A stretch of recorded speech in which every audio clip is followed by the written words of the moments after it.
These kids have brutally murdered their parents, and the reason will leave you shocked.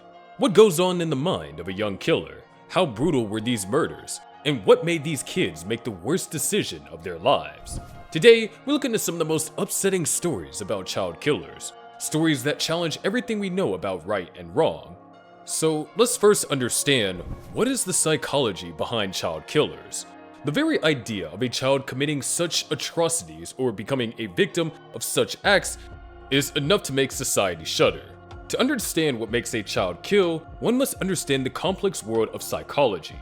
These crimes often result from deep-seated issues, abuse, neglect, or untreated mental health conditions. While some killers act in rage or response to immediate provocation, others show a chilling level of premeditation, revealing an alarming level of disconnection from empathy or morality. Psychologists have studied conduct disorder for a long time. It often shows up in young people through early signs of violent or antisocial behavior. These signs can include harming animals, bullying others, or having an unusual interest in weapons or death. If not addressed, these behaviors can grow into more serious actions. There's another critical debate. That's about nature versus nurture. Were these people born with it, or is it a result of their circumstances? It would seem that environmental factors a lot, as abuse, exposure to violence, and not having a stable home life often create a circumstance for such behavior, which raises important questions for society in terms of taking steps to identify and help such risk factors early. The case of Mary Bell, a killer born of tragedy. Mary Bell's story remains one of the most shocking examples of a child killer.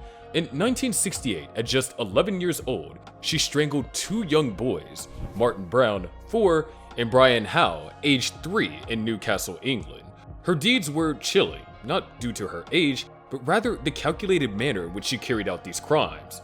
Mary was a tragic tale of abuse and neglect. Her mother, who was a sex worker, was said to have tried to kill Mary on several occasions, and these were allegations that she was exploited from a very young age.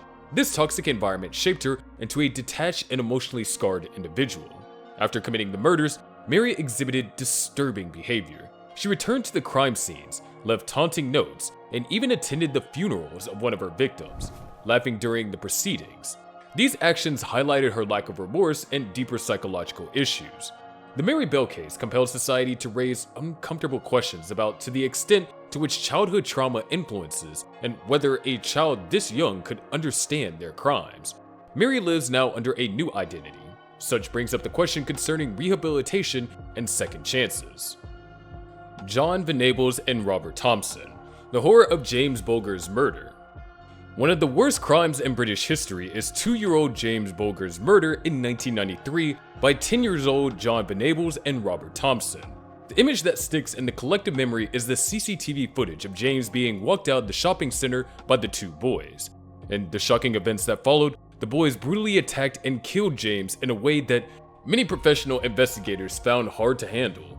The crime showed signs of planning, as the boys had intended to harm a child that day. The cruelty of the murder and the young age of the perpetrators caused widespread outrage and intense debate. The trial gave a chilling insight into the boys' lives. Robert Thompson was manipulative and controlling, whereas John Venables was easy to influence. Both of them were from troubled backgrounds, adding another layer of complexity to an already frightening case. When released under new identities, their moves sparked controversy, and many began to question whether they were worthy of a second chance. John Venables was subsequently rearrested for possession of child pornography, but merely added fuel to the fire over whether he should remain in rehabilitation or be meted out a life sentence. Pauline Parker and Juliet Hume, a deadly bond. In 1954, Pauline Parker and Juliet Hume carried out a vicious and premeditated murder of Pauline's mother, Honora Parker, that sent shockwaves throughout New Zealand. These two teenage girls had been locked in an intense and obsessive friendship, creating complex fantasy worlds that were far removed from reality. When Honora tried to separate them, the girls came up with a chilling plan. They lured her to a park with a brick hidden in a stocking and brutally beat her to death. The crime was both planned and savage, leaving the nation in complete shock. The trial exposed a disturbing dynamic, the bond between the girls described as dangerously intense. They were convicted but served relatively short sentences before being released under new identities. Juliet Hume, now known as author Anne Perry, went on to have a successful writing career, and this remains a source of controversy to this day. The case has revealed a dark side of the relationship between adolescents, and the possibility of shared delusions that may lead to violence. It also put forth questions about whether they were punished according to their crime. Eric Smith, a face of innocence hiding darkness. In 1993, a 13-year-old from New York, Eric Smith, committed a crime that shocked his small community when he murdered 4-year-old Derek Robbie. Eric lured Derek into the woods, where he brutally beat and strangled him. The crime was made even more disturbing by Eric's appearance, freckled, bespectacled, and seemingly innocent. During the trial, Eric's turbulent past life was discussed. He'd always been picked on at school for his red hair and freckles, which instilled anger and low self-esteem in him. This pent up anger and eventually targeted an innocent Derek. He was sentenced to life imprisonment, which raised questions over juvenile justice. Was he born into violence or shaped by his environment? The case remains deeply unsettling, showing how unchecked emotions can lead to tragedy. Joshua Phillips, a nightmare hidden under a bed. In 1998, Joshua Phillips was a 14-year-old from Florida who strangled to death his 8-year-old neighbor, Maddie Clifton. He then hid her body under his bed, where it stayed for 3 days before his mother found it. Joshua claimed that it was an accidental killing, but the evidence proved otherwise. The most chilling thing was how he continued living his life in school and even interacted with Maddie's grieving family while her body was hidden in his room. The case quickly revealed how one can hide and deceive, even in such a young person. It also brought into question the role of parental supervision, as Joshua's mother reportedly noticed a strange smell, but did not investigate until days later. Graham Young, the teacup poisoner. Graham Young, known as the teacup poisoner, became so interested in poisons that he began to put them in families when he was an infant. He was poisoning the families in the 1960s, killing his stepmom and sending others into nearly comatose states.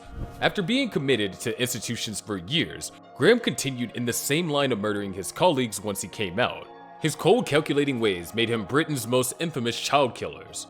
His case is a reflection of the dangers of warning signals ignored since his officials did not watch him closely enough from his first conviction. The media role, double-edged coverage. The media plays a key role in shaping how people view child killers. High-profile cases often sensationalize the criminals, overshadowing the victims. While there are people who can get reintegrated into society, there are those who remain risky. It's really about whether these criminals ever get a clue as to the seriousness of what they have done. Do they ever feel a pang of guilt, or are they just learning how to work the system? No case is alike because there isn't a cookie-cutter solution. Society's responsibility, preventing future tragedies. The stories of child killers are not just tales of individual failures. They are indictments of societal shortcomings. Schools, communities, and mental health services must work together to identify at-risk children and intervene early. Programs targeting emotional intelligence, conflict resolution, and anti-bullying can significantly play the role of prevention. Besides, the stigma on mental health needs to be broken so that children are taken care of before it becomes too late. Lessons from the darkness. The stories of child killers make us pause and consider uncomfortable realities about the human condition, failed societies, and fragile innocence. These stories require our attention, not for titillation, but for lessons learned. We truly hope that humans strive to create a society where compassion, intervention, and accountability become the key elements. May these tragedies remind us all of how much we must do as a collective to prevent such cruelties against the very vulnerable. Share what you think below, and remember to like and subscribe for deeper looks into the darker sides of human behavior.